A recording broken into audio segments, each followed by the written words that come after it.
یک سفره موسی بن جعفر. باقی ائمہ کی طرح ظاہر ہے ائمہ جتنے بھی امام تھے ان کی زندگی میں جو خود ان کا علم، ان کی استقامت، وہ ہر چیز جو ظہور دکھا سکتی تھی بغیر اس کے کہ اس کو کوئی روکتا، اس نے ظہور دکھایا.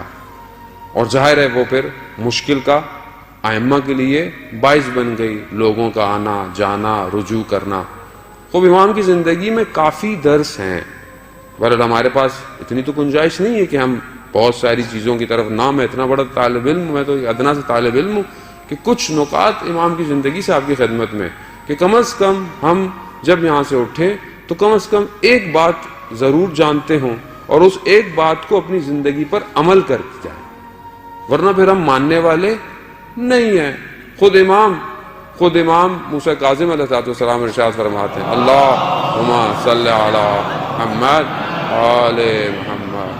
حدیث طولانی ہے، مفہوم یہ ہے کہ امام کہتے ہیں کہ میں نہیں پاتا جو باتیں کرتے ہیں اور عمل نہیں کرتے، میں جب دیکھتا ہوں تو ان کو اپنے قریب نہیں پاتا، اور اپنی ساری زندگی یہ کہتے ہیں کہ میں علی کا شیعہ ہوں، مگر ان کی عمل، ان کی رفتار علی کا شیعہ نہیں بتاتی.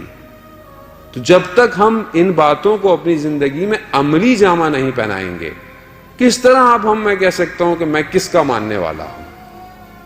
امام کی زندگی، خود امام کا جو القاب ہے کاظم معنی غصے کو، یا جو بھی سمجھ لیں کہ آپ کی کسی وجہ سے انسان کی زندگی میں طیش آ جاتا ہے، یا جو کہ میں مثال سے سمجھاؤں گا، اس کو پی جانا، یعنی اتنا بردباد ہونا کہ جتنی بھی سامنے غصے والی بات ہو جائے خاموش رہ جانا.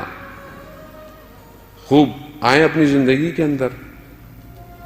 امام کی زندگی میں واقعہ ہے کہ ایک شخص تھا جو امام کو اور ان کے جد کو برا بھلا بولتا تھا. امام کے صاحب نے بولا کہ مولا اجازت دیجئے ہم اس کو ختم کر دیں.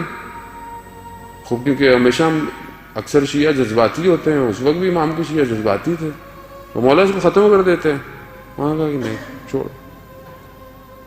ایک دن امام نے اس سے پوچھا کہ کہاں ہے، تو کہا وہ اپنے کھیت میں کام کر رہا ہے. امام اپنی سواری پر سوار ہوئے، اس کی طرف چل گئے. جب اس نے دیکھا کہ کوئی آ رہا ہے اور میرے کھیت میں سے جا رہا ہے، تو اس نے وہیں سے شور مچانا شروع کر دیا کہ یہ میری فصل خراب ہو جائے گی، کہاں آ رہے. مگر امام آتے رہے. امام پہنچ گئے. جب اس نے امام کو دیکھا، کہا کیا ہو گیا؟ کہا میری فصل. کہا کتنی فصل خراب ہوئی ہوگی، کتنی تم اس سے کاشت کرو گے؟ کہا 100 دینار. کہا مجھ سے کیا توقع رکھتے ہو کہ میں تمہیں کیا دوں گا؟ تھوڑی دیر تحمل کیا. کہا 200 دینار. امام نے اسے 300 دینار دیے. کہا اور جو تمہاری فصل ہے وہ بھی خراب نہیں ہوئی ہے، جتنی بھی کاشت ہے اس کو بھی تم خود اپنے پاس رکھنا. جب اس نے امام کا یہ رویہ دیکھا تو امام کو چوما، بوسہ لیا. امام چلے گئے. دوسرے دن مسجد کے اندر دیکھا کہ وہ شخص مسجد میں نماز پڑھ رہا ہے. اب وہ جو اصحاب تھے کہ جو کل کو اس کو مارنے کو تلے ہوئے تھے، جب انہوں نے دیکھا کہا ماجرا کیا ہے؟ کہا اس طرح امام آئے اور امام نے اتنی اپنی جو ہے وہ اخلاق کے ساتھ پیش کیا تو مردو ہوا. تو امام نے کہا کہ جو کام تم کرنا چاہتے تھے وہ بہتر تھا، یا جو کام میں نے کیا وہ بہتر ہے. ہم اپنی زندگی میں دیکھیں عزیزان محترم، ہم گاڑی چلا رہے ہوتے ہیں، ذرا سا کوئی گزر جائے، ہماری زبان سے کیا نکلتا ہے؟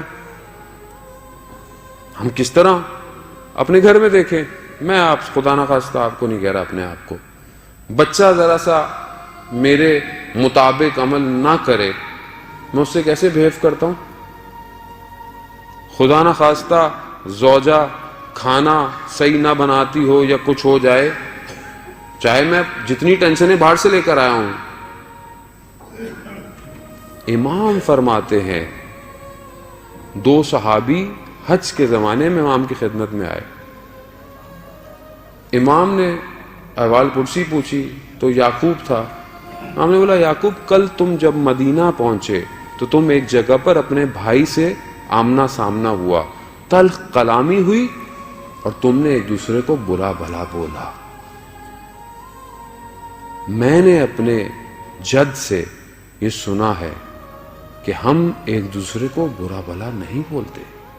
نہ میں یہ چاہوں گا کہ میرے شیعہ ایک دوسرے کو برا بھلا بولے. اور تم جانتے ہو کہ جب ایک شخص کسی کو برا بھلا بولتا ہے تو خدا اس کی عمر کو کم کر دیتا ہے. اور تمہارے بھائی کی موت قریب آ پہنچی ہے, وہ گھر نہیں پہنچ پائے گا. جب اس نے سنا تو اس کے پاؤں سے زمین نکل گئی. کہا پھر مولا میری موت کب ہے؟ کہا تم نے کیونکہ رستے میں کسی کے ساتھ ہمدردی کی تھی, نیکی کی تھی, ہدیہ دیا تھا, اس لیے تمہاری عمر کچھ سال بڑھ گئی ہے. یہی ہوا جب وہ گیا تو اسے پتہ چلا اس کا بھائی اس کے گھر پہنچنے سے پہلے. عزیزان محترم, ہمارے لیے وہ بولے وہاں سے بھی تو کوئی بڑی بات نہیں. ہاں بڑی بات نہیں ہے, بات آسان سی ہے, بات سادہ سی ہے, مگر یہ سادہ سی بات زندگی میں کہاں ہے؟ سادہ سی بات ہے. ہم اپنے کولیگ کے ساتھ, ہم اپنے دوست کے ساتھ چاہے ذرا سی ایک برائی دیکھتے ہیں, وہ باقی ساری محنت اس کی کیا کرتے ہیں؟ ختم کر دیتے ہیں.